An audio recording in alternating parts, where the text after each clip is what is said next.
American Comics. My Warhammer Simulator Chapter 491-500. Night Titans are not true Titans. Just like the miniature construct, Night Titan is only nominally called the treasure of the factory by Radaditasa. The vast majority of the knights of the human empire belong to various knight families. The remaining knights without families or those who have left their families are mostly in the Freeblades. Moreover, the origin of the knights may be large robots used for the development of colonial planets during the golden age of humanity.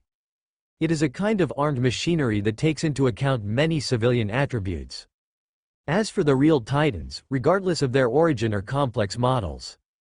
The only common point is that after they are manufactured, their only purpose is for military purposes. And all Titans are basically designed and developed by the Adeptus Mechanicus, and their production and manufacturing are completely under the jurisdiction of the Titan legions. Titans and Knights also differ in that, compared to the Knight's pilot owning the Knight itself, the Titan's pilot is more like a part inside the Titan, a replaceable consumable, while the Titan itself belongs to the Adeptus Mechanicus, and the Adeptus Mechanicus does not allow anyone other than them to use or own Titans. Of course, all the mortals of the human empire, even if they see a real Knight, they will still subconsciously think that it is a small Titan of a different sequence. This is also a very distressing thing for most Knight families.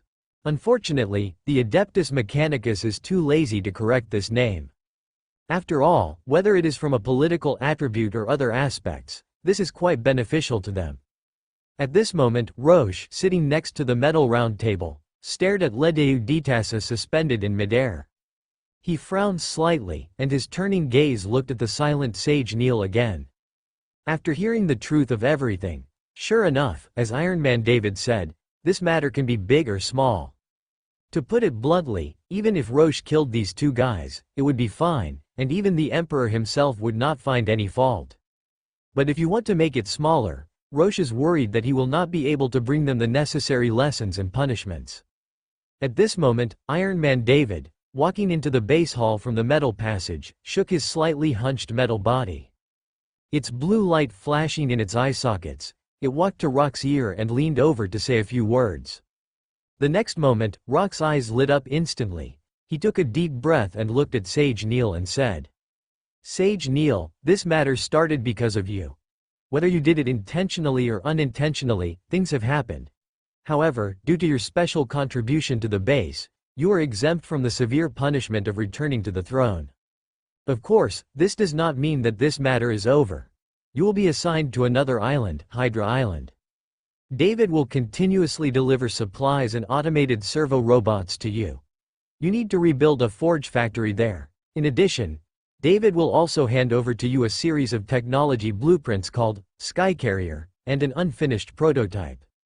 Your only chance to atone is to complete the construction and design modification of the Skycarrier. Without affecting its use, try to make the Skycarrier more advanced and powerful. Also, a squad of Astartes will rotate and be stationed on Hydra Island every month to protect your personal safety." At this moment, Sage Neil, hearing Rock's words, seemed to breathe a sigh of relief, and his whole mentality relaxed a lot. And Ledeu Ditasa not far away did not make any movement. However, the red light constantly flashing in its eye sockets also betrayed its increasingly excited emotions. However, although that is the case, but the unspoken subtext that Roche did not explicitly state was actually very clear. If the exiled Sage Neil thinks he is capable enough, you can also try to use the forge factory to create a mechanical rebellion. It is better to say that the rotating Astartes squad is to protect Sage Neil himself. It is better to say that it is a kind of pressure and supervision from the Primarch. Thank you for the Primarch's forgiveness. I will definitely go all out to create the Skycarrier for you and the Emperor." Sage Neil once again bowed to Roche in the direction. Afterwards, Iron Man David led the other party out of the base hall to prepare for the subsequent relocation work. "Haha, dear Primarch, you are indeed wise and martial, discerning every detail." At this moment, Ledeu Ditasa, driving the anti-gravity engine, quickly moved forward and revolved around Roche. It praised Roche continuously in an extremely excited tone. Roche narrowed his eyes. He squinted at the servo skull and suddenly asked with a sneer, Hee Ledeu Ditasa, you are too happy too early.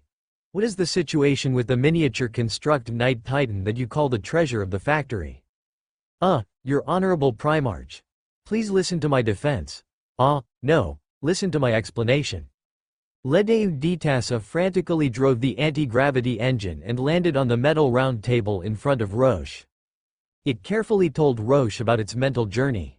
From the beginning of Doom joining the team, Ledeu Ditasa had an inexplicable sense of crisis.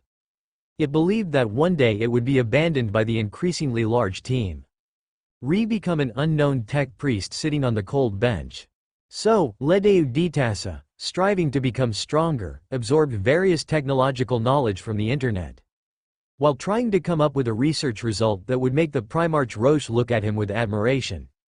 With the advent of Antarctic vibranium minerals and Necron living metal, Ledeu Ditasa seemed to see some kind of dawn, since it likes to create intelligent control legions and research abominable intelligence, then it is best to start from this aspect. And what is the largest war machine of the human empire? Of course, it is the Emperor-class Titan. Unfortunately, Ledeu Ditasa has never even seen the most basic Warhound Titan. In the end, its sensational plan was changed again and again, and the model of the design drawing was also shrinking again and again. Ledeu Ditasa successfully turned the ambition of manufacturing Titans into manufacturing a war machine creation that resembled a knight. But in order to be unique, or in order to give full play to Ledeu Ditasa's own wisdom, under the many suggestions of its group of local Adeptus Mechanicus worshippers, it gave the miniature construct Knight Titan multiple transformation forms. The Scythe form that can perform a certain degree of close combat. The Gear form that can perform large-scale firepower coverage. And the Eagle form that takes into account both close combat and ranged combat modes. It is only limited by Ledeu Ditasa's own knowledge limitations. The first two forms of the miniature construct Knight Titan can be switched at will, and the final Eagle form is still in an unfinished state. Ledeu Ditasa, as long as you remain loyal to me and the Emperor, even if our team has a Magos of the Adeptus Mechanicus who is 10,000 times stronger than you in the future, you will still be one of my confidants. How about this? If you can completely complete the forging of the miniature construct Knight Titan and the construction of the production line, then I will personally promote you to Magos. If you think you lack the necessary sense of ceremony, then how about I find a way to take you to Mars and the Empire? Roche, who had been thinking for a while, stared at Ledeu Ditasa on the metal round table with a smile. He said in a low and seductive voice, "Simulation starting close black lens bracket. Open black lens bracket current available identities. Space Wolves 13th grade company captain. Engaged in warp combat. Cypher Lord. Eye of Terror unknown region infiltration in progress. Close black lens bracket. Open black lens bracket. Please select an identity to descend as close black lens bracket. Open black lens bracket. If rejected, a random descent will occur. Close black lens bracket. Open black lens bracket identity selection rejected. Close black lens bracket. Open black lens bracket simulation starting. Close black lens bracket. Open black lens bracket. You have descended into the Warhammer universe. Close black lens bracket. Open black lens bracket time. Close black lens bracket. Open black lens bracket location. Solar System Daedalus Force, Heavy Strike Cruiser. Close black lens bracket. Open black lens bracket. You have successfully descended into a completely dark, unknown world, with only a beam of light of unknown origin shining above your head. Close black lens bracket. Open black lens bracket. You frowned slightly and looked around, inadvertently noticing a series of blurred and hazy fragmented souls slowly emerging around you. Close black lens bracket. Open black lens bracket. These blurred and hazy fragmented souls glanced at each other before silently kneeling on one knee in your direction. Close black lens bracket. Open black lens bracket buzzing. Close black lens bracket. Open black lens bracket accompanied by a strange sound like the buzzing of machinery. Close black lens bracket. Open black lens bracket. You opened your tightly closed eyes once more. Close black lens bracket. Open black lens bracket. You find yourself in a dimly lit room filled with various unknown cables and a partial array of servitors. Close black lens bracket. Open black lens bracket. You lowered your head slightly and saw that you were sitting on an ancient brass throne, with countless cables connected deep into the crevices of your armor. Close black lens bracket. Open black lens bracket. You also noticed that you were wearing a suit of brown-red ancient Terminator power armor. Close black lens bracket. Open black lens bracket. A long-handled melee weapon resembling a Custodes Guardian spear, and an extremely heavy metal shield were neatly placed on a metal display rack not far away. Close black lens bracket. Open black lens bracket. The black spear and the Minotaur's shield. A faint data stream instantly flowed through your mind, causing you to subconsciously speak the names of the weapons and equipment. Close black lens bracket. Open black lens bracket. You quickly noticed some anomalies. Close black lens bracket. Open black lens bracket. Your neural reaction speed and information processing methods are more akin to an abominable intelligence than a pure human. Close black lens bracket. Open black lens bracket. My name is Astarion Malik, chapter master of the Minotaur's chapter. My location is the Daedalus Force, heavy strike cruiser, which is both the chapter's flagship and the chapter's fortress monastery. Close black lens bracket. Open black lens bracket. I have just finished an audience with the resurrected Primarch Guilliman on Mars in the Mechanicum. After the chapter swore allegiance, it received some Primaris Astartes reinforcements. Close black lens bracket. Open black lens bracket. As your thoughts began to turn, more data streams quickly flowed through your mind. Close black lens bracket. Open black lens bracket. Just then, the servitor arrays surrounding you faintly emitted a low wail. Close black lens bracket. Open black lens bracket. You abruptly turned your emotionless gaze and noticed the heavy footsteps coming from outside the room. Close black lens bracket. Open black lens bracket. From the interval between the magnetic boots landing and the rhythm of the other party's breathing, it can be judged that the visitor is Ivanis Enkomi, master of sanctity. Having begun to get used to the data streams impacting your mind, you gradually adapted to this strange mode of thinking. Close black lens bracket. Open black lens bracket. Thump. Close black lens bracket. Open black lens bracket. The heavy hatch of the dimly lit room was pushed open by the visitor, and a tall figure wearing brown-red power armor and a priest's robe appeared before you. Close black lens bracket. Open black lens bracket. Chapter Master Malik, we are about to arrive at Holy Terra, but the Imperial Fists, Phalanx has forbidden our fleet from approaching the Lion's Gate spaceport. We can only temporarily dock at the Luna spaceport and then take a Thunderhawk transport to the surface of Terra. Close black lens bracket. Open black lens bracket. Ivanis Enkomi's emotionless voice reached your ears. Close black lens bracket. Open black lens bracket. You subconsciously glanced at the other party a few times, and then said without any hesitation, close black lens bracket. Open black lens bracket. Then let's do that. After all, that is Holy Terra. Close black lens bracket. Open black lens bracket. However, as soon as you finished speaking, Ivanis Enkomi suddenly stared at you carefully. Close black lens bracket. Open black lens bracket. Chapter Master, this doesn't seem like your usual style. I've never seen you respect other Astartes chapters so much. He hesitated slightly, but still spoke the truth. Close black lens bracket. Open black lens bracket. There's no harm in respecting them once in a while. Also, have the Astropathic Choir on the flagship send a psychic message.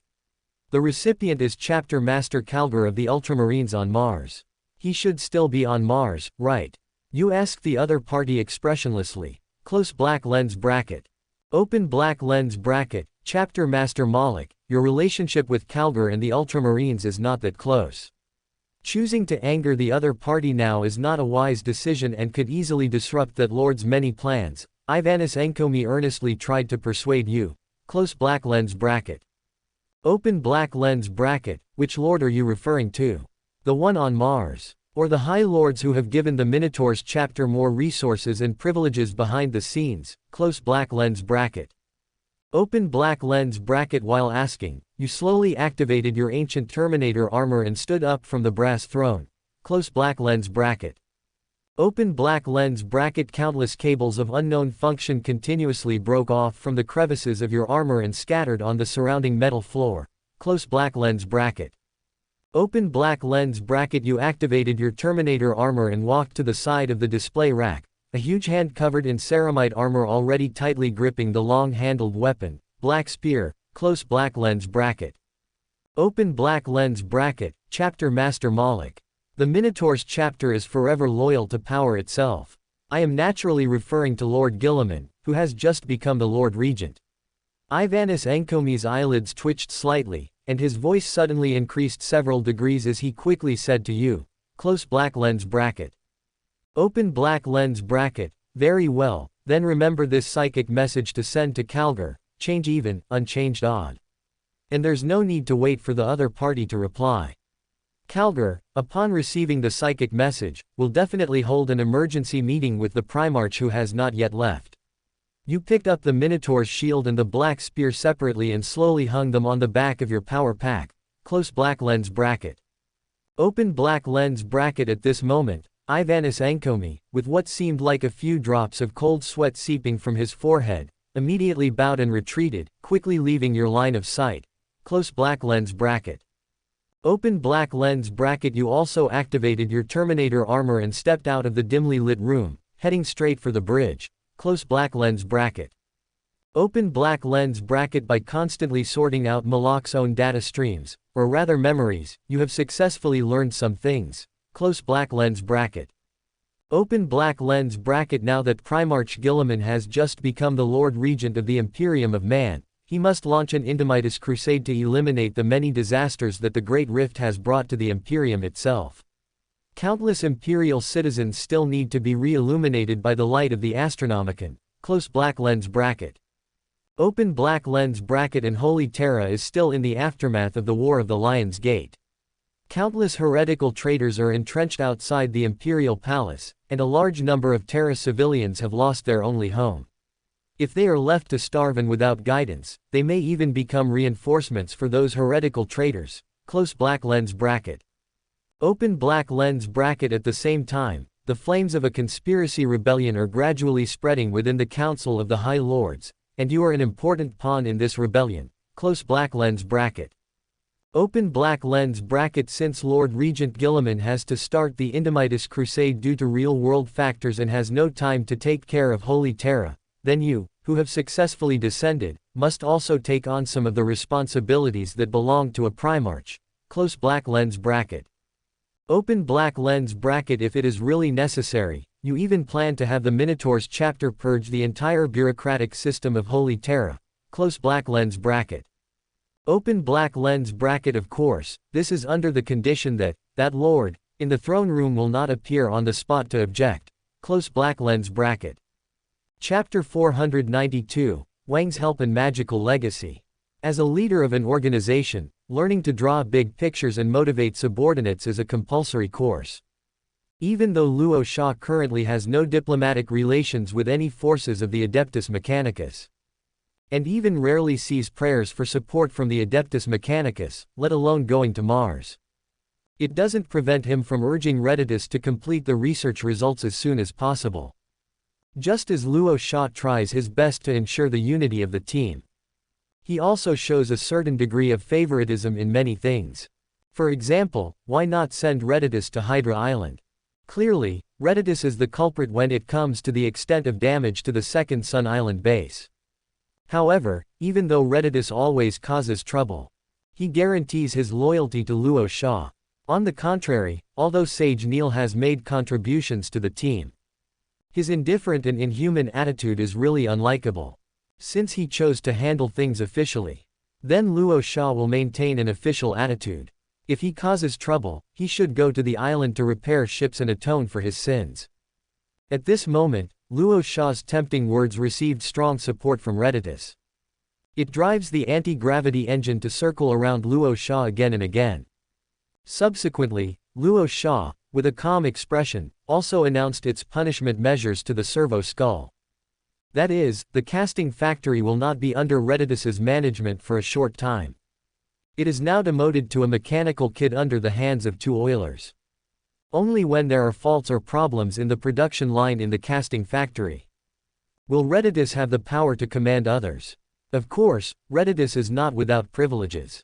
That is, its in-depth research and development of the miniature construct Night Titan must continue. Only after Redidus completes the research and development of the Night Titan and becomes a sage will the management of the casting factory be handed over to it again. Redidus has no objection to this. It also expressed to Luo Sha that due to its long-term management of the operation of the casting factory, the enthusiasm and inspiration for technological research and development are difficult to be stimulated, and even continue to decline. Perhaps a period of suspension can bring different effects to oneself. After successfully sending Redidus away, Luo Sha did not relax. He drives the vibranium power armor and heads to the training ground. Luo Sha asked the Lamenter's first and second companies to continue leading all the former gang dogs who have become stormtroopers to familiarize themselves with the auxiliary power armor and learn the combat skills of the Astartes. When the first and second companies are fully equipped with Terminators, and the remaining stormtroopers are also successfully equipped with auxiliary power armor. At least in the eyes of outsiders, Luo Sha's Terra Astartes Legion has at least 5 companies of Astartes. Even if they are simply pulled out for a walk, many forces will greet Luo Sha's arrival with smiling faces. Of course, as a Primarch, Luo Sha doesn't need the awe of others to gain cheap pride. All his current actions are preparing for the first blessing of the Chaos Gods. Just like the first use of any new function of the simulator will always get the best reward. Luo Sha subconsciously believes that perhaps the Chaos Gods may give the home world a good start. He must be prepared to face any complex situation and prepare for the war. Therefore, he plans to continue conducting 1 or 2 simulations to make himself and the reserve war technology stronger. A few days later, Luo Sha, who returned to the New York Sanctum, successfully transported the unfinished Sky Carrier to Hydra Island with Wang's help. The exiled sage Neil has also successfully entered the Atonement status. He is leading thousands of automatic servo robots to repair the past Hydra base and build a new casting factory. Before parting with Wang, Luo Sha deliberately inquired about Strange's recent situation from Wang. After all, he is one of his few think tank candidates, so it's best to care more about him. Wang shook his head and smiled bitterly. He revealed to Luo Sha. Since Strange became the last disciple of Ancient One, except for the time when he was training the basics of magic, he studied with many apprentices. In the following period of time, Ancient One personally opened a small stove for Strange. Now no one knows what Strange is learning. Even Wang, who often returns to Kamar Taj to report for duty, has only met him a few times. Moreover, every time he sees Strange, the vaguely dangerous feeling emanating from him increases a lot. Afterwards, Wang, as if finding someone to confide in, told Luo Sha about the progress of Mordo, the eldest brother, in creating a mage army. Although Ancient One did not completely agree with Mordo's idea, she did not show much opposition either. Therefore, Mordo insisted that this was a tacit attitude. As long as he can guarantee the success and combat effectiveness of the first batch of mage troops, then Ancient One will have no room for objection. And Mordo, who runs around the world using teleportation portals, has indeed found a way to mass-produce standard magic weapons. According to Wang, it is a magical legacy left by an ancient witch, Morgan Le Fay. Although Luo Sha is not very interested in things like magical creations in the home world, he still reminded Wang to inform Mordo. Be careful and cautious when dealing with those ancient magical creations, and prevent yourself from accidentally becoming someone else's hidden move. Wang expressed his approval of this. He decided to inform Ancient One of the current progress and let her personally check those magical legacies. Afterwards, Wang left Hydra Island with the sparks splashing from the teleportation portal. After greeting a team of Astartes stationed here, Luo Sha, who had just turned around and was about to go to the transport plane, suddenly raised his hand and patted his forehead. He forgot to ask Wang about the specific origin of that protective ring. After all, it also houses 4 different attributes of divine power, as well as the special power to summon the Qilin divine beast from the void. Forget it, there will be a chance to visit Ancient One again. Luo Sha shook his head and walked towards the Thunderhawk transport plane. After he drove the vibranium power armor and sat inside the cabin, Iron Man David immediately controlled the huge body to slowly ascend. Luo Sha closed his eyes and brewed his emotions for a while. He took a deep breath, turned his hand and opened the page of the simulator, and took out a palm-sized throne coin from it. "Come on, it's time to conduct the next simulation, may the Emperor protect me all the way." Luo Sha murmured to himself with his eyes narrowed. In an instant, accompanied by the crisp sound of coins turning, Luo Sha casually threw the golden throne coin into the air in front of him. Ding! You slowly walk through the dimly lit corridors of the ship. You encounter a Terminator bodyguard unit belonging to you. Morlock, chapter master of the Minotaurs, dislikes bringing Terminator bodyguards because their presence often affects his speed of attack. In terms of combat power alone, you believe that Morlock of the Minotaurs chapter might be able to compete with Tyberos of the Carcharodons chapter, because both are special individuals who far exceed the standards of Astartes. After thinking for a moment, you suddenly raise a hand and wave to the Terminator guard. The Terminator guard, having received permission, immediately follows behind you. This is not your own body. Perhaps your arrival has already been approved by Morlock, but it's still better to be careful. Together, you head towards the bridge. Soon after, you meet the captain of the Daedalus Force, a heavy strike cruiser, a middle-aged man whose expression remains serious at all times. You order him to bring up an overhead map of Holy Terra and the location of the Imperial Palace, and also order the captain to notify the ship's deck to prepare Thunderhawk transports capable of carrying the entire Astartes chapter. Without any hesitation, the middle-aged captain has the servitors bring up the overhead map, and then quickly turns to contact the ship's deck. You gaze at the Imperial Palace of Terra, a marvel of humanity, and take a deep breath. You suddenly raise a ceramite-clad hand, pointing to a large black area on the outskirts of the Imperial Palace and ask, "What's the situation here? Is this the battlefield ruins of the Lion's Gate War?" Chapter Master, according to the information we have received, a joint force of the Imperial Fists and the Adeptus Custodes has been secretly conducting various purges of heretical cults there, but the results are poor, and many Hive City civilians are trapped inside. I think their suffering will soon end due to lack of food and fresh water, and they will return to the throne. The middle-aged captain, who is coordinating the preparations of the mortal crew, hesitates slightly before looking up and speaking in your direction. Although the Adeptus Custodes suffered heavy losses in the Lion's Gate War, that is no excuse for their repeated failures even against mortal heretics. As for the Imperial Fists, I will not comment. Go and gather the Primaris Astartes who have just been replenished, as well as the veterans in the chapter. It's time for them to move. You turn slightly in your Terminator armor, looking at a Terminator bodyguard beside you and giving the order. The silent figure immediately runs out of the bridge without looking back, the sound of heavy footsteps echoing around. "Captain, notify the Imperial Fists, Phalanx and the Lion's Gate spaceport. Oh, and bring along the Adeptus Custodes, Aegis Tower as well. Just say that the Minotaurs chapter will provide some combat support to Holy Terra and completely quell the internal chaos that has not yet ended."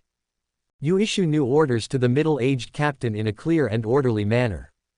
The captain first looks up at you in surprise, then immediately throws himself into the complex communications procedures. You listen for a moment, then turn and lead the Terminator bodyguard out of the bridge. You quickly head to the flight deck located in the midsection of the flagship. As soon as you step into the hangar, within your field of vision, nearly 1,000 Minotaur Astartes are neatly arranged on the metal floor like metal statues. You can tell at a glance which are the Primaris neophytes and which are the chapter's veterans by the style and wear of their power armor. And after your constant scanning, you find that the number of Primaris Astartes is almost half of the entire chapter. Except for the first company, wearing a portion of Tartaros and Indomitus Terminator armor, which is intact, the number of veterans in the entire chapter is much smaller than you expected. It seems that the Minotaurs chapter really suffered a lot of losses in the previous battle with the Death Guard, you think to yourself with a slight frown. At this moment, before you can step forward to give a speech to the entire Astartes chapter, Reclusiarch Ivanis, looking hurried, arrives at the hangar deck with 2 parchment scrolls in hand, and quickly runs towards you. "Lord Morlock, Marnius Calgar of the Ultramarines has replied immediately. There is also an order from the High Lords of Terra," he says quickly and anxiously. You stop in your tracks and casually take a parchment scroll that he respectfully hands over. You glance down and see that it does not contain the corresponding password that Calgar must answer, meaning that the person replying may not be Calgar. Moreover, the entire parchment scroll contains only a simple message that others may not understand, but you will definitely understand. 22. Don't act rashly. I have already made arrangements for everything happening on Holy Terra. You stare carefully at the nonsensical sentence on the parchment scroll, but a fleeting smile appears on your lips. It seems that you have already met Rabute Gilliman himself in the past, and have already had detailed discussions. It's a pity, perhaps our true backer doesn't think so. Otherwise, I might not have come here, Lord Regent, you mutter to yourself. At this moment, the Terminator bodyguards standing behind you seem to have turned a deaf ear to this. On the contrary, Reclusiarch Ivanis smiles wryly with a helpless expression. He shakes his head slightly and can't help but let out a sigh. You casually take the other parchment scroll that he hands over. After gradually unfolding it, it shows an official order nominally from the High Lords of Terra, but it is actually a private order from a former minister of the Department of Internal Affairs. What a bunch of mortals courting death, you sneer as you read the blasphemous content above. His words hint at the Minotaur's chapter's next target and the ultimate goal to be achieved. These guys want to use various means to make Gilliman abandon the Indomitus Crusade and even immediately return to Terra to report for duty. If Gilliman's attitude of admitting his mistakes is sincere, the conservative faction in the High Lords of Terra may consider retaining the Primarch's title of Lord Regent. You tear the second parchment scroll slowly and deliberately in front of Reclusiarch Ivanis without changing your expression. You turn around in your Terminator armor and walk to the front of the entire chapter. From now on, the entire Minotaur's chapter will enter a state of combat readiness. Without my orders, the veterans in the chapter cannot take any action. But once my orders are issued, even if it means attacking the Imperial Palace of Terra, you will do it. You take a deep breath and say to the crowd in a low and restrained voice. In addition, all Primaris Astartes, step forward. From today onwards, there are only two entities you are loyal to. One is the Emperor himself. The other is me. Do you understand? We understand. For the Emperor. For the chapter master. As soon as you finish speaking, all the Primaris Astartes burst out with a deafening roar without hesitation. And those veterans of the Minotaur's chapter also stand still like metal statues, waiting for your orders to be issued. Rather than feeling like they are living Astartes, they give you the feeling of being a group of mind-controlled legions forged from flesh and blood. And this is the Minotaur's chapter, a slaughtering blade that now belongs to you. Thank you all for your support. Accompanied by the roar of countless displacement engines. A squadron of Thunderhawk transports, carrying Primaris Astartes, slowly departed from the hangar deck, rapidly soaring into the frigid void, speeding towards the spaceports of Holy Terra. You left approximately half of your battle company's veterans aboard the Daedalus-class flagship, ready to execute boarding actions or orbital drop assaults on targets of your choosing, upon your command. Soon after, you inadvertently glanced through the transport's viewport, catching sight of the imposing and magnificent sight of the Imperial Fists, homeworld, the Phalanx, a massive structure comparable in size to a planetary fortress. Regrettably, the Phalanx was still in the process of recovering from the damage sustained during the Battle of Cadia, with the majority of its surface marred by visible and horrifying battle scars. Subsequently, for the first time, you beheld the unmistakable sight of Holy Terra in the distance, along with the awe-inspiring human creation that could be seen from space, the Imperial Palace. This sprawling complex, built upon the foundations of the Himalayan mountain range and encompassing the entire plateau, silently recorded the arduous history of humanity's struggle for survival and the countless sacrifices made over tens of thousands of years, as well as the glorious achievements of the human empire. This is humanity's throne world and homeworld, and also the most sacred and revered place among the millions of imperial planets. Barring unforeseen circumstances, billions of pilgrims flock to Holy Terra at any given moment, hoping to behold the ancient effigies of the Emperor and the God-children, prostrate themselves before countless ecclesiarchical temples, and bask in the radiant light of the Astronomicon. To some extent, this planet is practically a sanctuary in the hearts of countless devout believers, impervious to desecration by any being. At the same time, Holy Terra is also the hellish home of trillions of hive world inhabitants. As the largest hive city in the entire human empire, it encompasses the living environment of ordinary people outside of the Terra Imperial Palace and various bureaucratic administrative organizations. With the continuous division of layers of classes, the dire situation of those at the bottom is estimated to far exceed your imagination. Just then, as the data stream swirled back and forth in your mind, you suddenly realized something. Guilliman, burdened with the affairs of Holy Terra, needs to personally command the Indomitus Crusade in order to restore the majority of the imperial territories that have lost the light of the Astronomicon. And the High Lords of Terra, who were originally supposed to shoulder many heavy responsibilities, are now treacherous and each has their own little plan. They would rather stand on high and watch from the sidelines than step in to rectify the current chaos on Terra.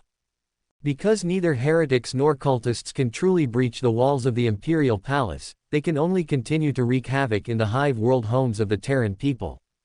But you will never stand idly by, neither to those Terran people who are suffering disasters nor to the High Lords who have failed the Emperor's trust and sacrifices.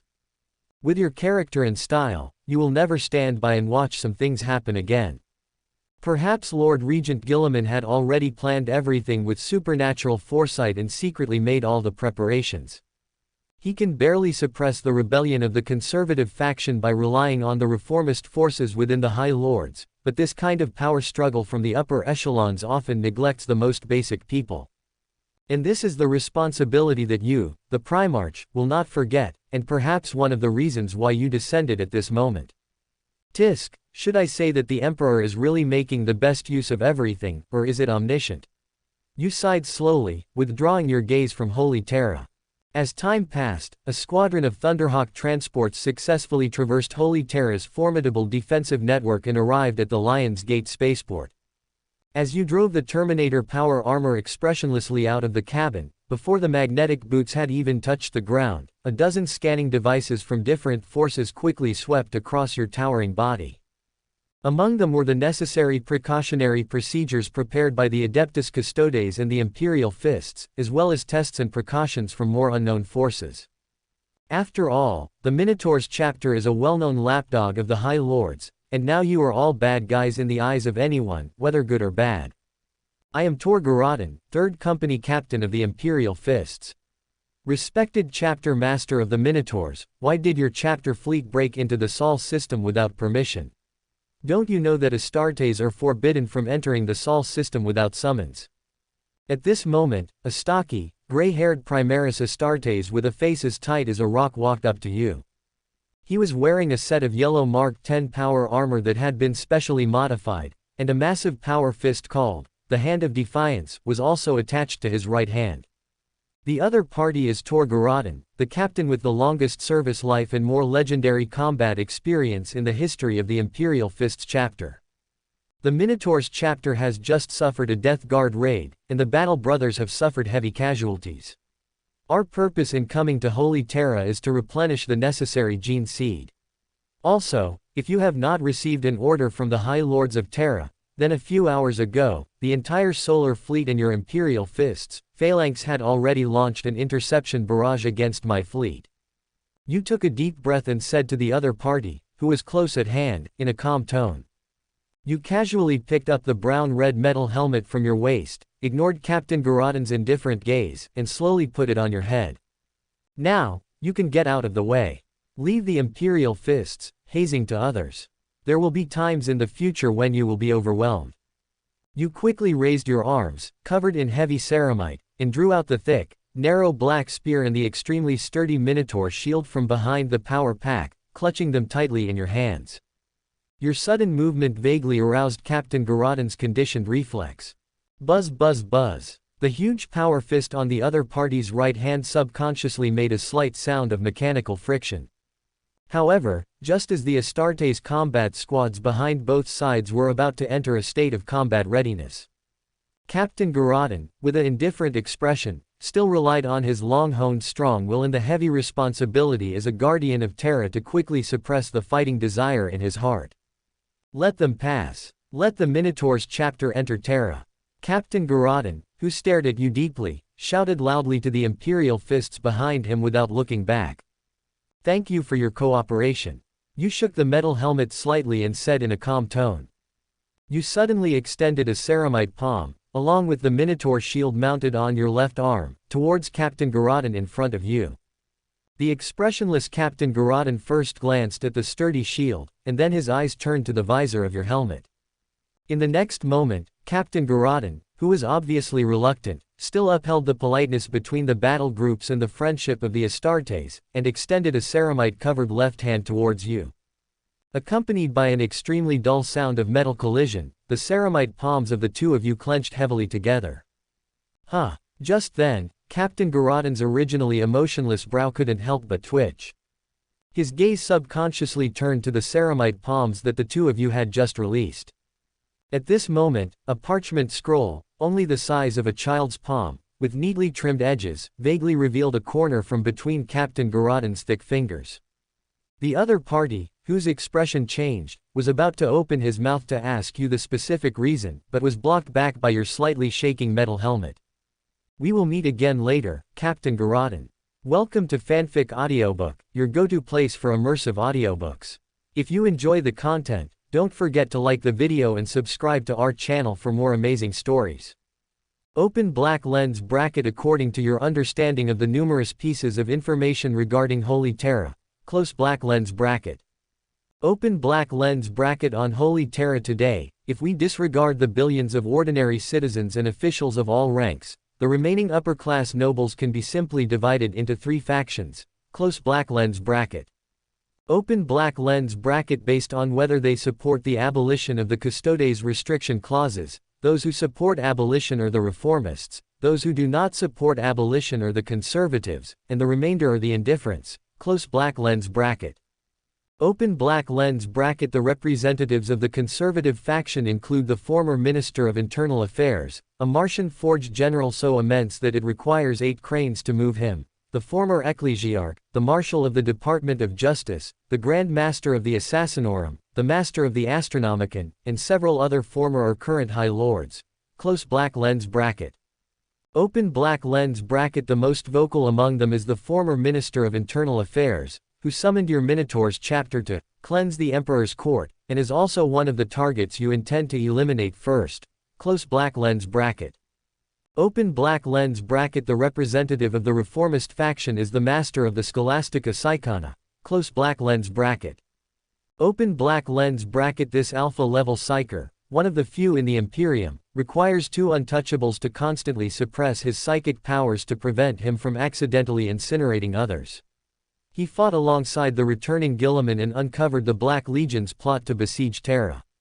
It is also said that this lord is responsible for managing the psykers who replenish the Golden Throne. Close black lens bracket.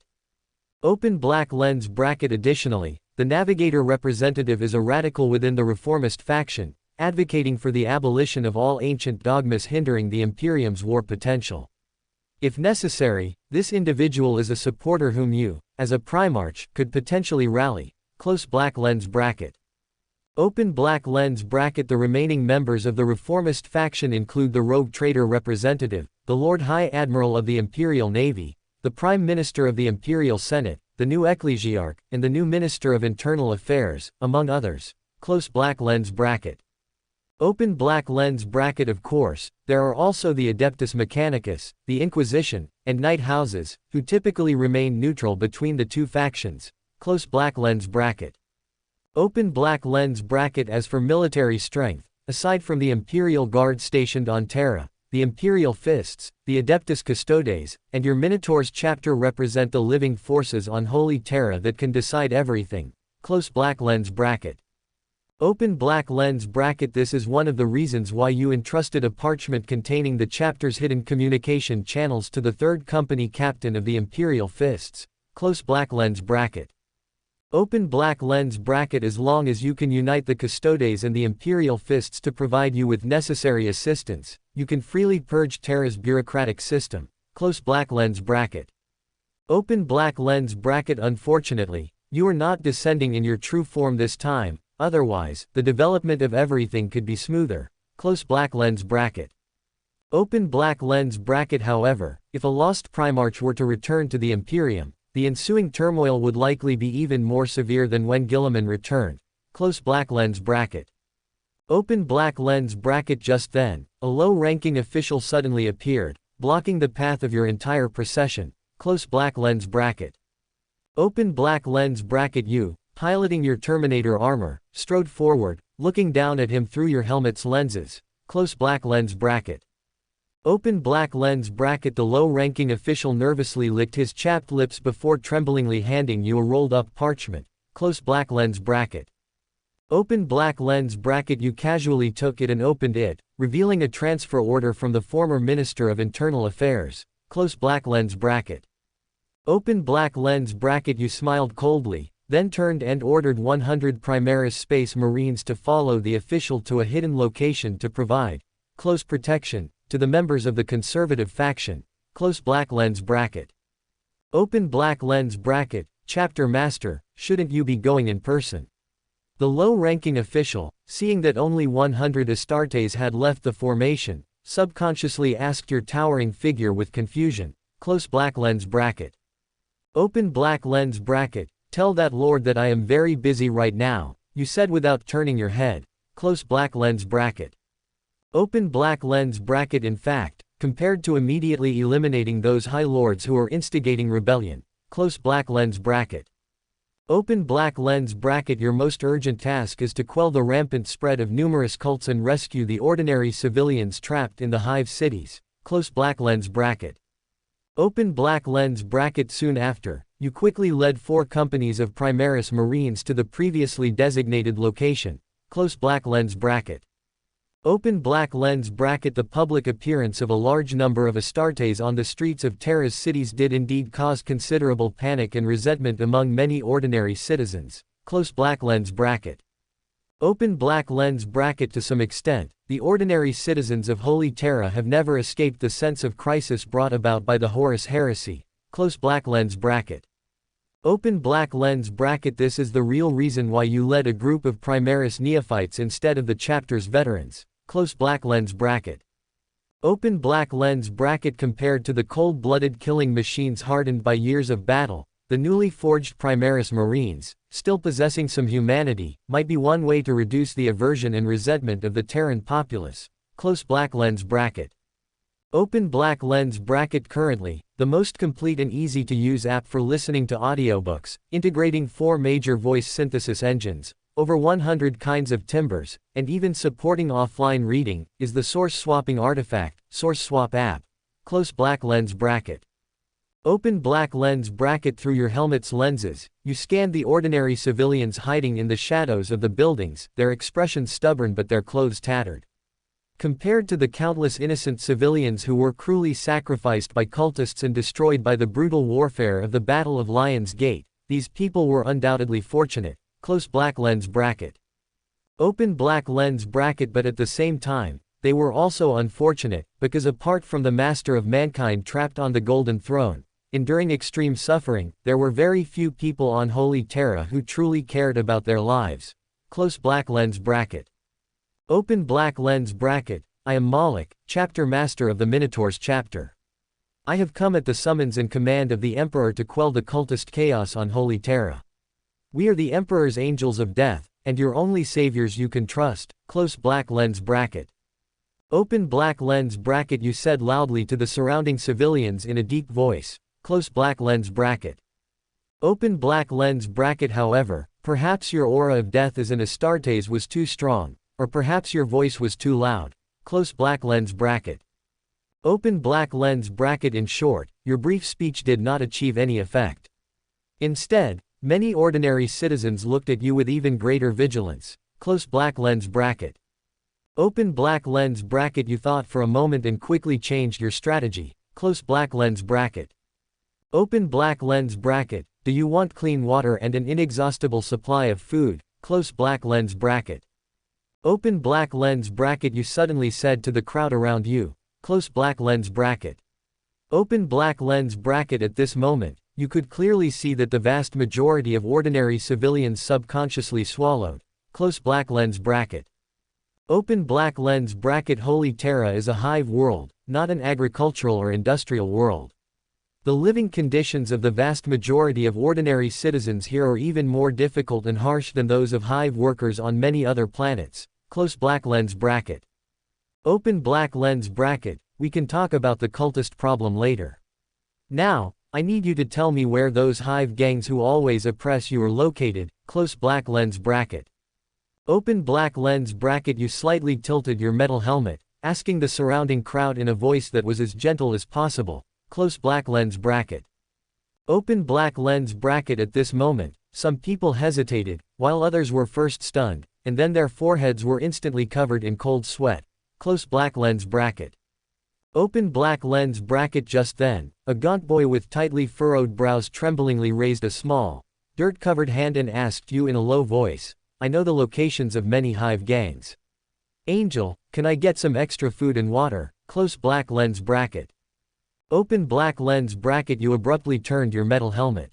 You quickly propelled your Terminator armor forward, looking down from above at the boy's slightly deformed head due to malnutrition. Close black lens bracket. Open black lens bracket. Instantly, all the ordinary civilians within 100 meters, except for the gaunt boy, quickly retreated backward as if avoiding a plague. Close black lens bracket. Open black lens bracket. Wearing your metal helmet, you took a deep breath. Your entire massive metal body slowly knelt on one knee, and then gently placed the trembling gaunt boy on the side of your ceramide arm, lifting him up to the top of your massive shoulder pad. Close black lens bracket. Open black lens bracket. Let's go. Let's go steal other people's food and water together. Close black lens bracket. Open black lens bracket. You slightly tilted your metal helmet and said softly to the gaunt boy, whose expression was already blank. Close black lens bracket. Open black lens bracket. Everyone, remember, this is just a small appetizer. Close black lens bracket. Open black lens bracket. The Minotaurs have come. Holy Terra is at peace. The Minotaurs have come. The Emperor's angels are here. Close black lens bracket. Open black lens bracket. All Astartes, follow me to attack. Close black lens bracket. Open black lens bracket. At this moment, as the gaunt boy on your shoulder pad revealed an incredibly excited and radiant smile for the first time, the numb expressions of countless Terran citizens began to soften, and the fire of hope seemed to be rekindled deep within their cold eyes. Close black lens bracket. Open black lens bracket. Perhaps this angel from an unfamiliar Astartes chapter is different. Close black lens bracket. In the first month, the Primaris Space Marines of the Minotaurs chapter brought near devastating blows to the major gangs of the Terra Hive cities. The laser guns in the hands of those gang members, as well as the damaged equipment and vehicles they secretly recovered and scavenged from the chaotic battlefields, were only enough to bully unarmed civilians, and even the Adeptus Arbits could easily deal with them. Unfortunately, the current marshal of the Adeptus Arbits is a stubborn conservative. Moreover, as a Terran noble, he would not mobilize his forces to clean up the Terra Hive cities for the sake of ordinary civilians.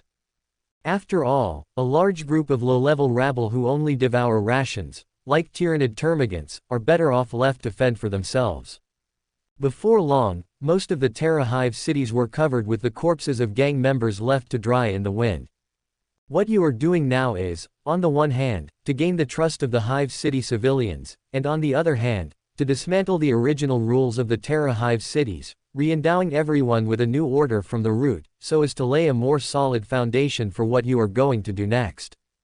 However, to maintain the survival of countless ordinary civilians throughout the Terra Hive cities, the gang supplies seized by the chapter are completely insufficient. So, you, who originally intended to order the Astartes to secretly plunder Imperial transport supplies, had a flash of inspiration and tried to contact the former minister of the Department of the Interior behind the Minotaurs chapter.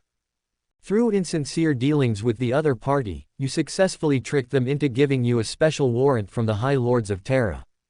You can freely requisition almost unlimited food and ammunition supplies from the various subordinate departments of the Department of the Interior. At the same time, with the gradual restoration of the chaotic order in most of the Terra Hive cities, and the continuous arrival of countless food supplies, the invisible prestige of the Minotaurs chapter and you, the chapter master, has almost reached a peak. If you were to raise your arms and call out to the people in the Hive cities now, even if you couldn't get tens of billions of people to willingly fight for you, at least hundreds of millions or even billions of Hive City civilians would be willing to follow you. Of course, you wouldn't really do something that could easily cause misunderstandings. In the second month, what completely returned to most of the Hive cities was not only the safety and order brought by the Minotaur's chapter, but also an intelligence network that you built up using countless Hive City civilians. Countless Terra Hive City civilians, in order to thank you for saving their lives, voluntarily became Terran informants, providing you with a lot of intelligence information. As a result, not only were a large number of spies planted in the Hive cities by various forces exposed like bright lights, but also those heretics who always threatened Holy Terra were gradually exposed. The next thing, for the Minotaur's chapter and you, is something even simpler than rectifying the Terra Hive cities: slaughter, a lot of bloody slaughter. Thanks to the support of various intelligence information, you are always able to end the battle successfully before the joint combat squad formed by the Imperial Fists and the Adeptus Custodes attack the heretics' strongholds. Although this has aroused dissatisfaction from both sides towards the Minotaur's chapter, it has gained strong support from the former Minister of the Department of the Interior.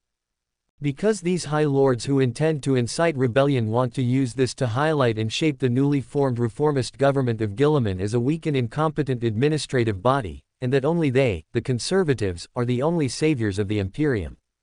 And your Minotaur's chapter happens to be an important pawn in their camp. Taking this opportunity, you also successfully obtained another special warrant to mobilize chapter vehicles on Holy Terra. However, just as you were planning to continue to wipe out the heretics, someone came to you in person. At this moment, in an upper level of a Hive city where a brief battle had just ended, countless ordinary civilians were recovering the metal wreckage scattered everywhere, as well as the corpses of unlucky people or heretics who had suffered unwarranted disasters. However, the faces of all of them no longer had numbness and indifference, but only expectations and hope for rebuilding their homes. At the same time, some Primaris Space Marines who are carrying out patrol and guard duties will also help the Hive City civilians move away or erect some metal ruins that require lifting equipment to complete, thereby gaining enthusiastic praise from them. It can be said that since Holy Terra has successively endured the price of the Horus heresy and many tragic wars, the relationship between the Terran people and the Astartes has never been so harmonious. At this moment, a Custodes combat squad wearing golden power armor and several Sisters of Silence with sky-high braids stepped into the entrance of this Hive city. Although all the Primaris Space Marines did not stop these people from advancing because they had received your advance orders, as the Custodes squad and the Sisters of Silence gradually went deeper. More and more Hive city civilians with unkind faces surrounded the Custodes squad. The Minotaur's chapter's ability to gain the respect and love of the Hive city civilians was exchanged for the blood of countless gang members and heretics. Their every battle and effort within their ability is seen by the Hive city civilians. Even if you do not deliberately promote it, those Hive city civilians who are close to you will spontaneously maintain your image. And just as these Sisters of Silence and members of the Custodes combat squad subconsciously became vigilant and wary, and couldn't help but clench the weapons in their palms. Everyone go and do your own thing. Let them in. You, driving the Terminator power armor covered in blood stains on its ceramite shell, slowly revealed your extremely tall and strong figure.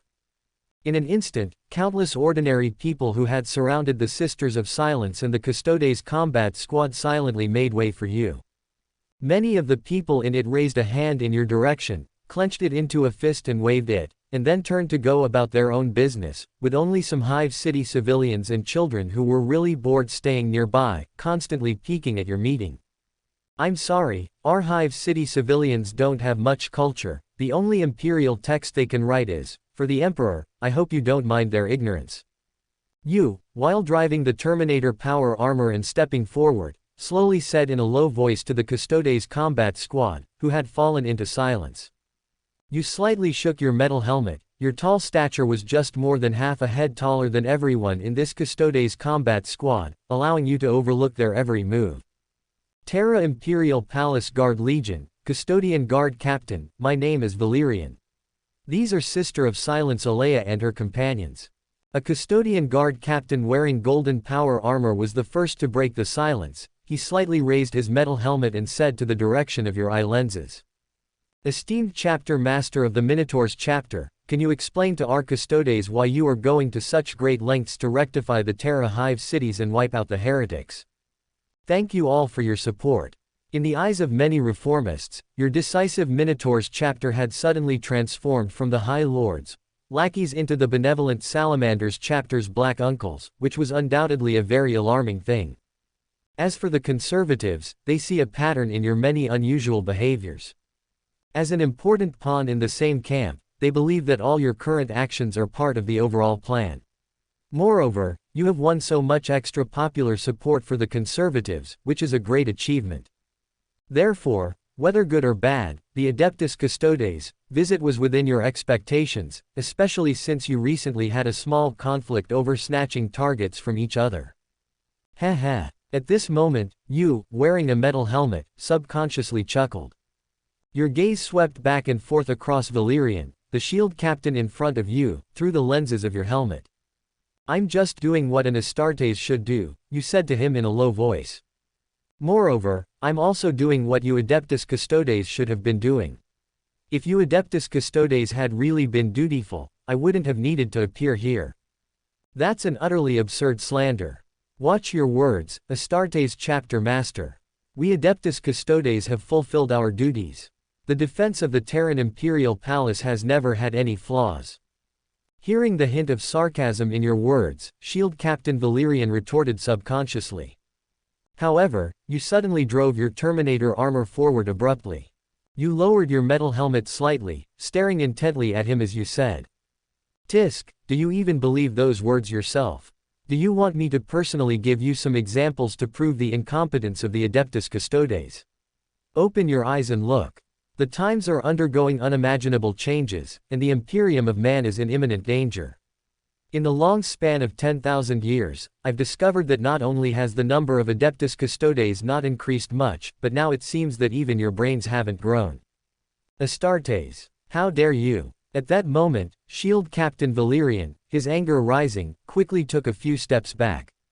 He instantly raised the Guardian Spear in his palm, seemingly ready to launch a shocking attack on you in the next second. Boom! Even the Adeptus Custodes behind him subconsciously formed a battle formation, quickly surrounding several Sisters of Silence. In a short time, almost everyone was ready for battle. However, just as you were about to draw the Black Spear and Minotaur Shield from behind your power pack to play with the Adeptus Custodes, Emiya, the Sister of Silence who had been silent all along, suddenly pushed aside the tall bodies of the Adeptus Custodes. She first stepped forward, raised her hand, and pressed down on Shield Captain Valerian's Guardian Spear, which was still aimed at you, and then turned her emotionless gaze in your direction. Then, the Sister of Silence, who had taken a vow of silence, quickly signed to everyone with complex hand gestures. Enough, Valerian. Have your countless years of hard training and combat experience been fed to Grok's beasts? Haven't you noticed that he's deliberately trying to provoke you? Respected Chapter Master, Valerian doesn't have much understanding of human relationships. His straightforward personality also prevents him from understanding your schemes. I hope you won't continue to make things difficult for him. At this moment, Sister of Silence Emiya's series of hand gestures quickly calmed Shield Captain Valerian down. He took a deep breath, slowly lowered his Guardian Spear, and waved his hand to signal the other Adeptus Custodes to stand down. Haha, you see, a battle-hardened Adeptus Custodes isn't as smart as a Sister of Silence. This is really, all battle brothers, listen to my command, everyone disperse. You shook your metal helmet slightly, and while speaking to the other party, you also raised a ceramite gauntlet and waved it back and forth. In the next moment, nearly 150 Primaris Astartes slowly emerged from the shadows of the buildings or hiding places beneath the ground within 1,000 meters, revealing their tall figures. At this moment, you clearly noticed that other Adeptus Custodes besides Valerian and a few other Sisters of Silence vaguely revealed some fleeting emotional changes. In fact, not to mention the absolute difference in numbers between the two sides, just the bolters in the hands of the Primaris and the melta weapons specially obtained from the Departamento Munitorum would be enough to send this Adeptus Custodes squad to meet the Emperor in one fell swoop. Chapter Master Malik, what exactly do you want to do? Shield Captain Valerian, seemingly unmoved by this, was silent for a moment before asking you again. However, this time, his tone and attitude were noticeably more serious. I heard that you Adeptus Custodes have always looked down on us Astartes, so I originally planned to use this small psychological flaw to guide and provoke you to attack me, so that I would have an excuse to detain you and also attract important Adeptus Custodes figures with sufficient authority. In other words, I want to use you to get close to Captain General Trajan Valores.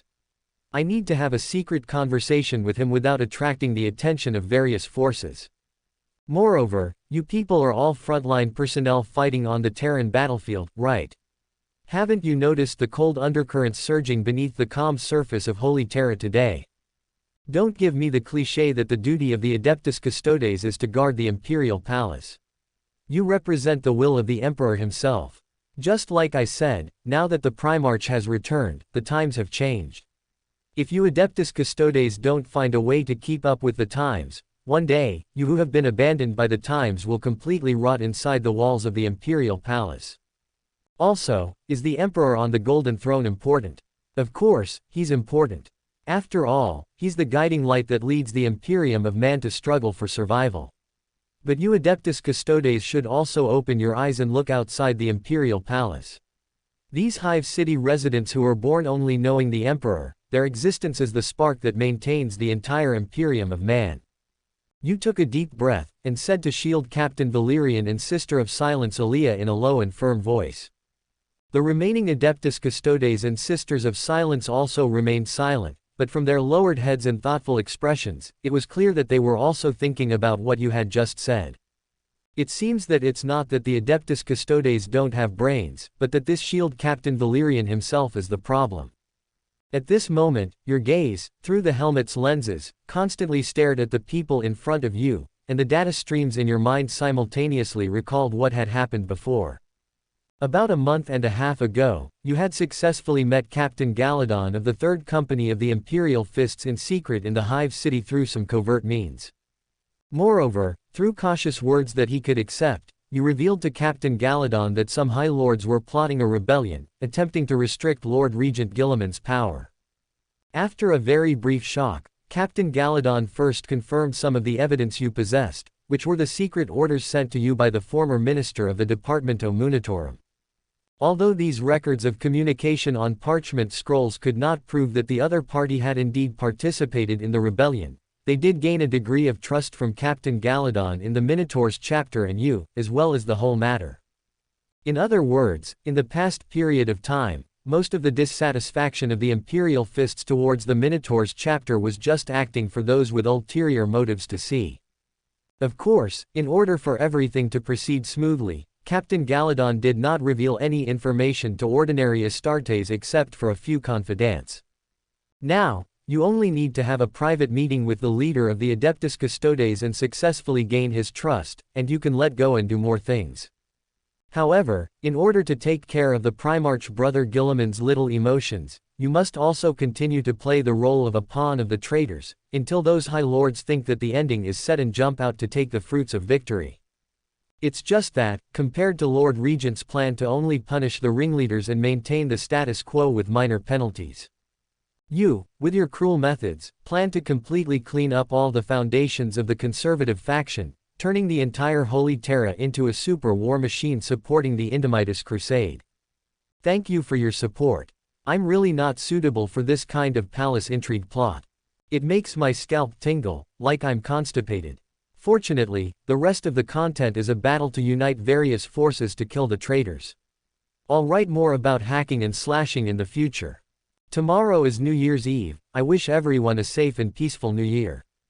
The 3rd month passed with the continuous passage of time. The conflict between the Minotaur's chapter and the Imperial Fists became increasingly obvious and intense.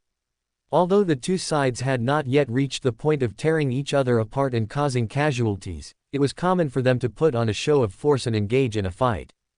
Of course, you and Captain Garadon of the Imperial Fists tacitly agreed to treat it as an ancient ritual like the Minotaurs and Imperial Fists engaging in a blade feast.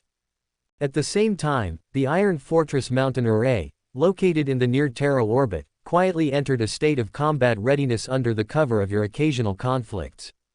Since the custodian shield Captain Valerian left the Hive City with your secret meeting request, he and the Silent Sisters have been busy investigating the numerous scattered strongholds of the heretics, trying to find the sole leader who commands countless cultists. As for the secret meeting you have been waiting for with Tribune Custodes Trajan Valores, no news has come for a long time. You personally did not feel any change in mood. As long as the Minotaur's chapter's fleet and the mountain array are still in your hands, it does not matter whether the custodian's cohort takes action or takes sides. However, afterwards, the Custodes will probably also be on your Primarch's blacklist. Becoming another imperial force that needs to be greatly rectified, and the previous one to enter the blacklist was the Dark Angels chapter. Soon after, you gradually began to arrange some things. While the Minotaur's chapter continued to raid and annihilate more heretical strongholds, you also completely intercepted the Department of Internal Affairs' control over many material transportation channels through some underhanded means. Subsequently, you selected many strong and extremely devout and loyal civilians from countless Hive City residents. Using the large amount of weapons and supplies you defrauded from the Department of Internal Affairs, you formed these people into Hive City Astra Militarum regiments loyal to the Emperor. You secretly dispatched these loyal soldiers, who had only undergone simple training but would not hesitate to pay the price of their lives when facing mission objectives, to many places on Holy Terra. You have other important arrangements for them. The 4th month, the weather of the entire Holy Terra seemed to enter the rainy season. The pattering, turbid acid rain, along with the gray mist that enveloped most of the Imperial Palace area, lingered for a long time. At this moment, you, wearing ancient Terminator power armor, are walking towards the top of the Imperial Palace city wall, led by the shield Captain Valerian, along some hidden paths that only the Custodes can pass. Covered in a gray cloak over the ceramite shell, you have just secretly returned from the chaotic battlefield in the southern hemisphere. The joint combat squad of the Imperial Fists and the Custodes, with the help of the Imperial Guard and some Astra Militarum regiments, has gradually shifted the battle with the heretics from small-scale stronghold conflicts to collisions on the frontal battlefield. This is also thanks to your series of root and branch actions, which allowed the heretical sect, Dream Master, which had completely lost its popular base, to successfully lose the concern from the rebellious High Lords. When the wily rabbit dies, the hunting dog is cooked. This heretical sect, which has wreaked havoc on Holy Terra for a long time, has lost its only use and will soon become an excuse and stepping stone for conservative forces to suppress reformist forces. Accompanied by the subtle sound of magnetic boots constantly stepping on the huge stone platform, you, driving the ancient Terminator power armor, successfully ascended to the city wall of the Imperial Palace. The turbid acid rain coming head-on with the wind kept falling on your gray cloak, and slowly slid down along your metal helmet. At this moment, Shield Captain Valerian, who was still leading the way for you, completely disappeared from your visor range, as if successfully merging with the gray mist that had not yet dissipated. Click. Without showing any emotion, you picked up the Minotaur shield and the black spear from the back of the power pack, and your 2 ceramite hands tightly gripped the weapons and equipment you carried with you. You believed that the Custodes guarding the Imperial Palace would not deliberately besiege and kill an Astartes chapter master, but that does not mean they would really dare not do so. The pride of us Custodes will not allow us to do anything bad to you, chapter master of the Minotaurs. At this moment, a calm and cold voice suddenly penetrated the heavy gray and white mist and drilled into your ears. You slowly turned your helmet's gaze, and a tall figure wearing golden power armor and a Lord Castellan helmet walked towards you heavily but silently. The other party's neatly trimmed hair and beard were all snow white, but his dignified bronze face was covered with very serious old scars. At this moment, both the other party's attitude and the terrifying aura of being battle-hardened were constantly telling you his true identity. The 17th Tribune Custodes, one of the High Lords of Terra, Trajan Valores. It seems that in these years, the Custodes have not learned anything else, but they have learned the set of methods to scare people in a decent manner. You slowly lowered the sharp tip of the black spear, but you did not immediately put away the weapon in your palm.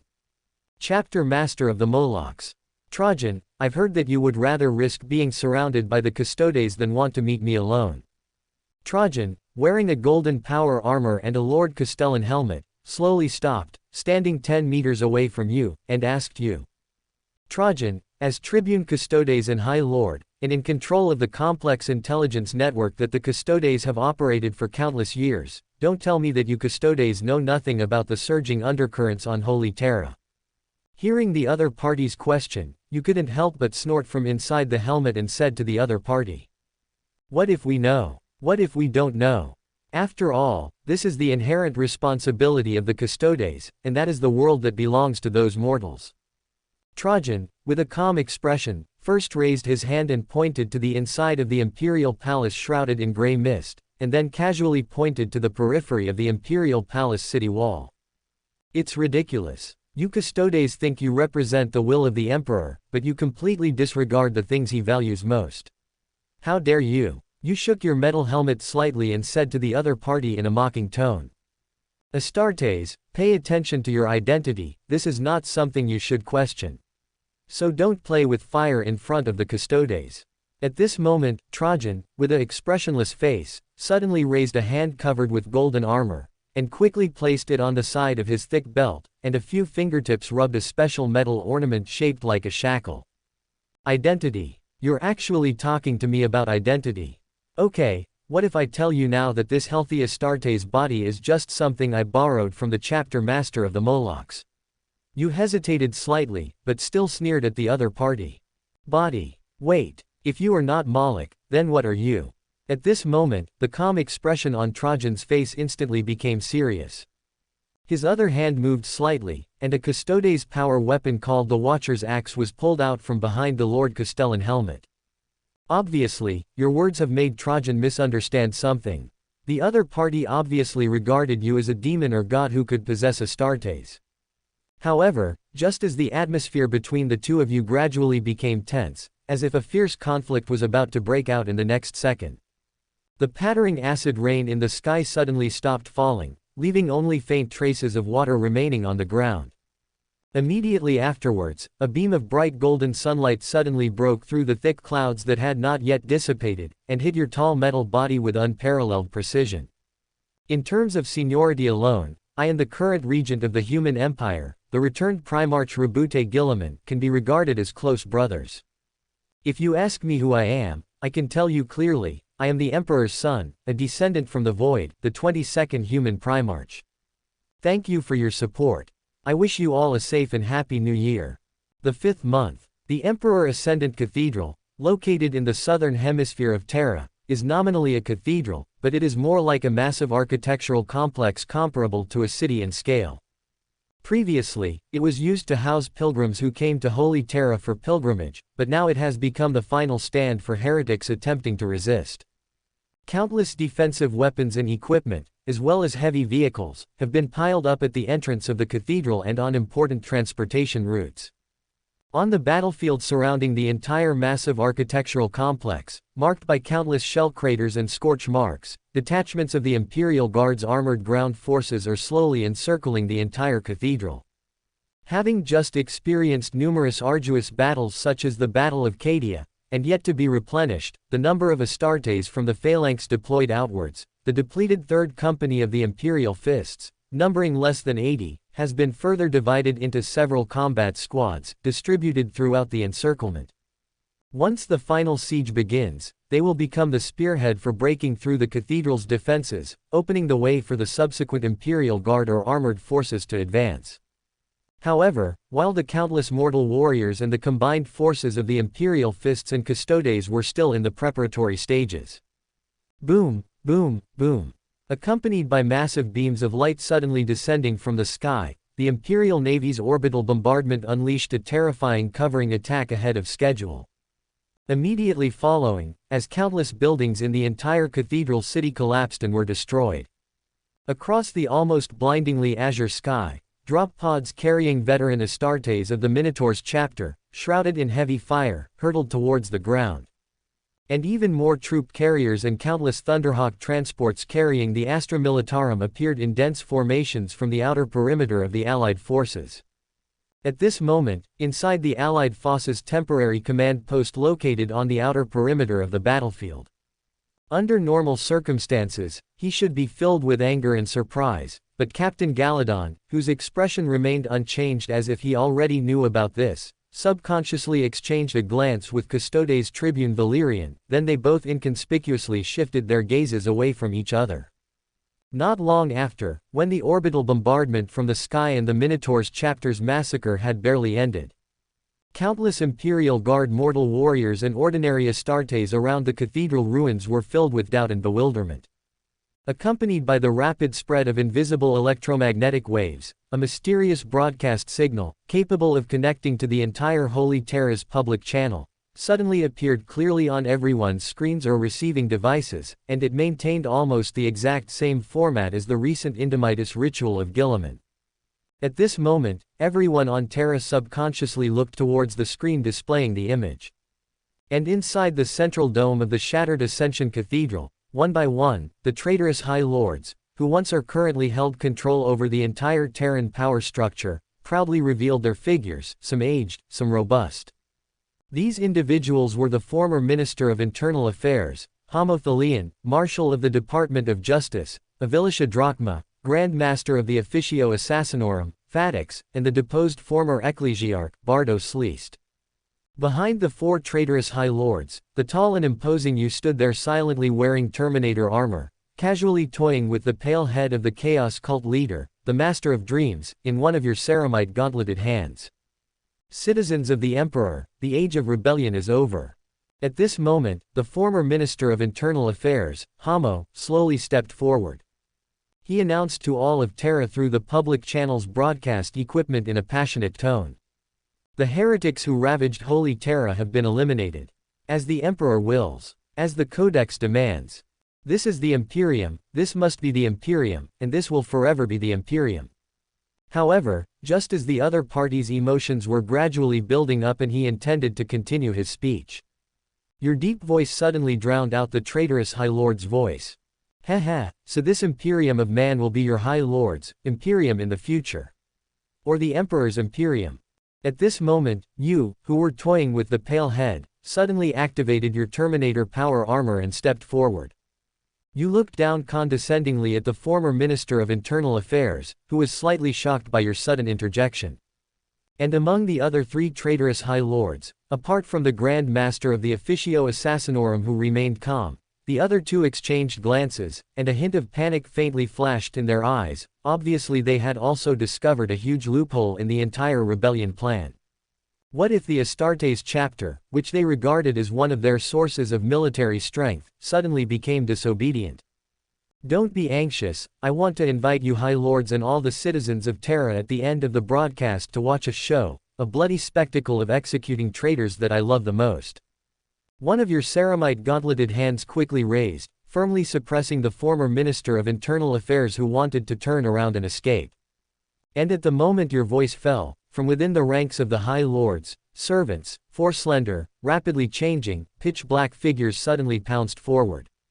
These slender figures, with thick braids on top of their heads and bodies covered in black plasteel combat suits, were none other than the Calidus assassins from the Calidus Temple.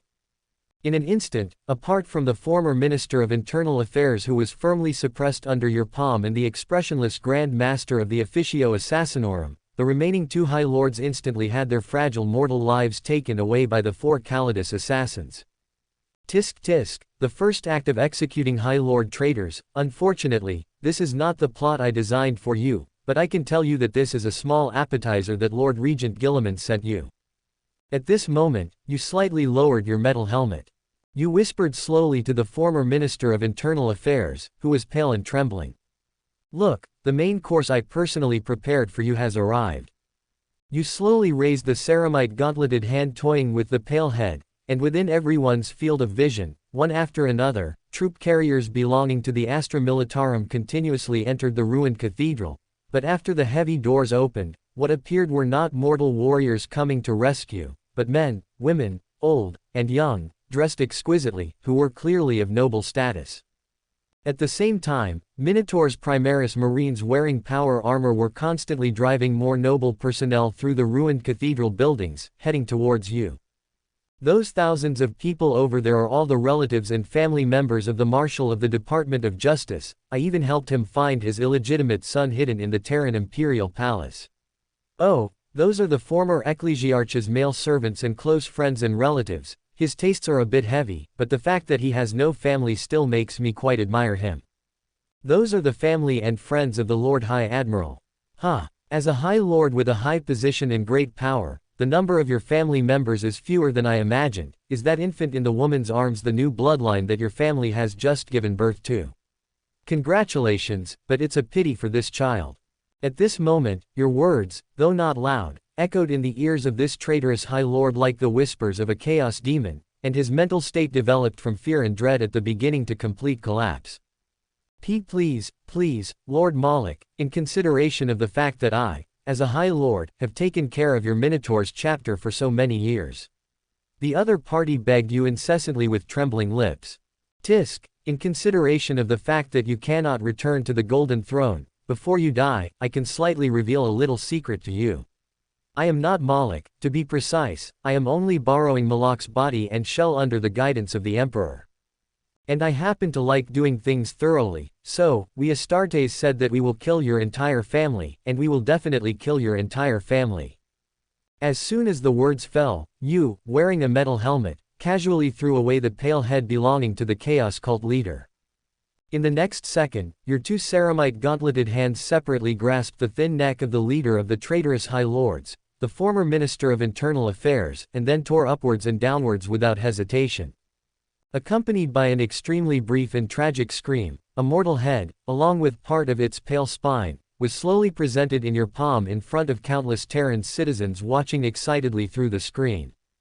Holding the fresh head in your palm, you slightly turned your metal helmet, and your gaze stared at the broadcast equipment that was still operating, and said lightly, "This is the ultimate fate of betraying the Emperor and the Imperium of Man.